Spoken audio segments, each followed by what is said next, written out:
तो hello guys, welcome back. तो आज की वीडियो हम सोलह के चैप्टर 178 को कवर करेंगे, लेकिन उससे पहले भाई चैनल को सब्सक्राइब, वीडियो को लाइक और भाई कमेंट करना तो भूलना मत। और भाई यही चैप्टर 178 के साथ शुरुआत होती है भाई जिनू की साइड स्टोरी की। तो भाई लोग, जैसा कि आपने देखा था कि जिनू और रूलर जो रहते हैं वो भाई पुनर्जन्म के प्याले का यूज कर रहे होते हैं। और भाई इसका यूज करते समय जो भाई इतनी ज्यादा चमक निकल रही होती है भाई पूरे वर्ल्ड में फैल चुकी होती है। और भाई थॉमस, जिनू की फैमिली, चाहिन, हुजिनचुल, जिनो, मतलब ये सभी जितने लोग हैं भाई ये चमक को देख रहे होते हैं। और भाई इसका इम्पैक्ट तो भाई पूरे अर्थ पे है और ये भाई धीरे धीरे चमक कम होने लगती है और भाई देखते देखते बिल्कुल खत्म, मतलब कुछ है ही नहीं ऐसा लगता है। तो भाई उसके बाद यहाँ का सीन शिफ्ट होता है। तो हम यहाँ पर देखते हैं भाई जिनो के अपार्टमेंट का सीन। तो यहाँ पर भाई आवाज आती है कि जीना, क्या तुम मेरे लिए अपने भाई को उठा सकती हो? हाँ मॉम। और हम यहाँ पर अपने जीना को देते हैं जो भाई दरवाजा खोलती है और ये भाई छोटी सी बच्ची लग रही होती है और कहती है कि ओपा, तुम्हें मम्मी बुला रही हैं।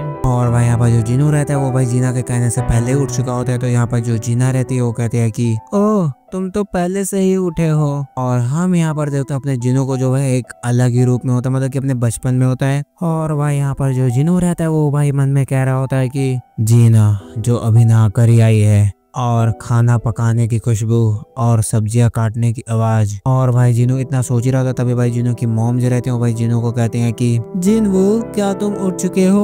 और मेरा कमरा जो पहले की तरह गंद से भरा हुआ है। और भाई यहाँ पर जो जिनू रहता है इतना सब कह रहा होता है मन में, तभी भाई देखता है और भाई कहता है कि पिता।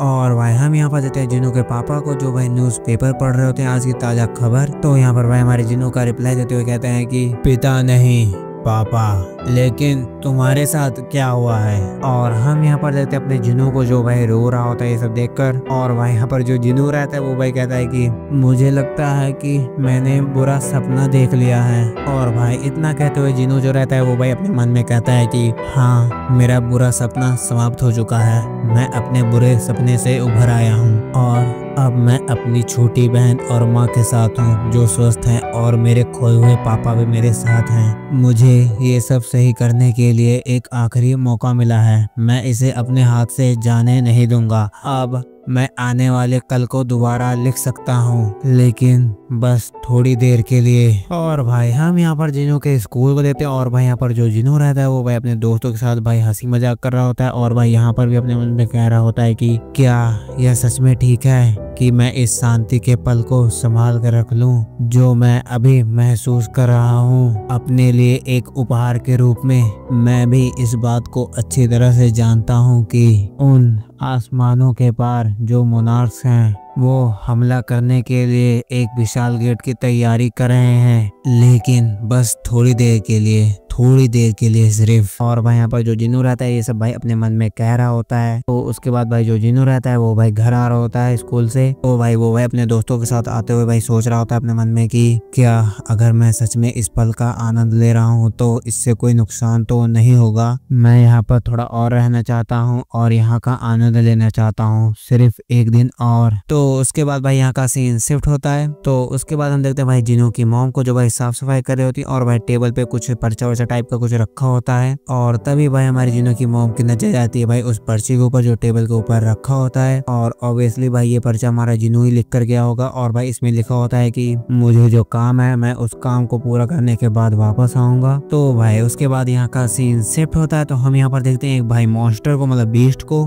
और भाई इस मॉन्स्टर की मुंडी भाई हमारे बेरू ने उड़ा रखी होती है। और उसके बाद भाई हम अपने देखते हैं आयरन को, जो भाई कई सारे मॉन्स्टर और बीस्ट को पीलने के बाद भाई उनके ऊपर बैठा होता है। और भाई यहाँ पर जो जिनू रहता है वो भाई अपने मन में कह रहा होता है कि यह एक ऐसी दुनिया है जिसमें अंतहीन अंधकार के अलावा और कुछ नहीं है। अगर इसमें कोई लड़ाई ना हो तो यह अकेलापन महसूस करती होगी। और भाई हम यहाँ पर देखते हैं भाई मोनार्क और ट्रांसफिगरेशन, मतलब कि युगमंट मोनार्क, जिसके सामने हमारा जिनू खड़ा होता है। और भाई यहाँ पर जो जिनू रहता है वो भाई बताने लगता है कि मैंने मोनार्क्स के खिलाफ लड़ाई जीत ली।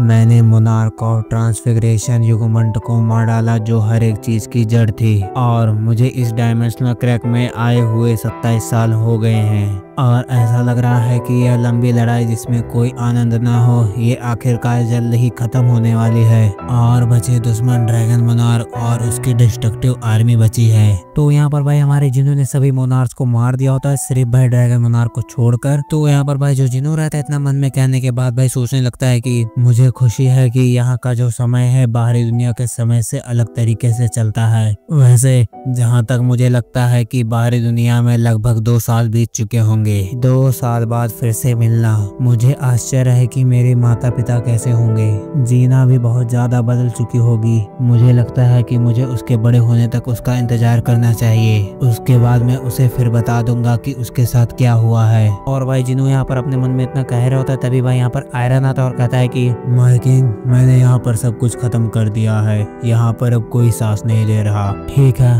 हम दूसरी बार भी जीतेंगे। अराइज। तो भाई उसके बाद यहाँ का सीन शिफ्ट होता है, तो हम यहाँ पर देखते हैं भाई अलग ही सीन, जहाँ पर भाई आसमान लाल होता है और भाई यहाँ पर आसमान में ड्रैगन्स भी उड़ रहे होते हैं। और हम यहाँ पर देखते हैं भाई ड्रैगन मोनार्क को। तो भाई यहाँ पर जो ड्रैगन मोनार्क रहता है वो भाई कहता है कि द मोनार्क ऑफ ट्रांसफिगरेशन वो हार चुका है। तो उसी के बगल में भाई उसका सेवक ड्रैगन होता है, वो भाई कहता है कि तो क्या हमें और कहीं चला जाना चाहिए जहाँ पर वो ना आ पाए? नहीं, मैं भागते भागते थक चुका हूँ। अब हम उसके साथ यहाँ पर लड़ेंगे। शैडो मोनार्क वो सच में बहुत ज्यादा अद्भुत है। मैंने कभी नहीं सोचा था कि तू पुनर्जन्म के प्याले का इस्तेमाल करके समय को पीछे ले जाएगा। यह सोचकर कि मैं तुझसे फिर मिलूंगा जिंदा और सांस लेते हुए। लेकिन अब समय आ चुका है कि हम दोनों में से एक ही शांति से आराम कर सकता है। और भाई यहाँ पर ड्रैगन मोनार्क भाई अपनी कुर्सी से उठते हुए कहता है कि मैं आंतरेस हूँ, तेरा क्या नाम है? मैं दूसरा शैडो मोनार्क हूँ, संग जिन्वो। क्या तू कुछ और कहना चाहता है? नहीं। जो जिनो रहता है वो भाई अटैक कर देता है और दूसरी साइड भाई हमारा ड्रैगन मोनार्क भी भाई दौड़ पड़ता है और भाई ये दोनों अपना डैगर भाई आपस में लड़ाते हैं। और भाई इसी के साथ इन सब की फाइट शुरू हो जाती है और भाई यहीं पर ये चैप्टर होता है खत्म। तो भाई मैं एक ही चीज कहूंगा कि जो भाई नए लोग हो वो भाई चैनल को सब्सक्राइब करो, वीडियो को लाइक करो और भाई कमेंट करना तो बोलो, मतलब इसमें कमेंट तो पूरा बंद ही कर रखा है। तो शुरू करो। तो बाय बाय।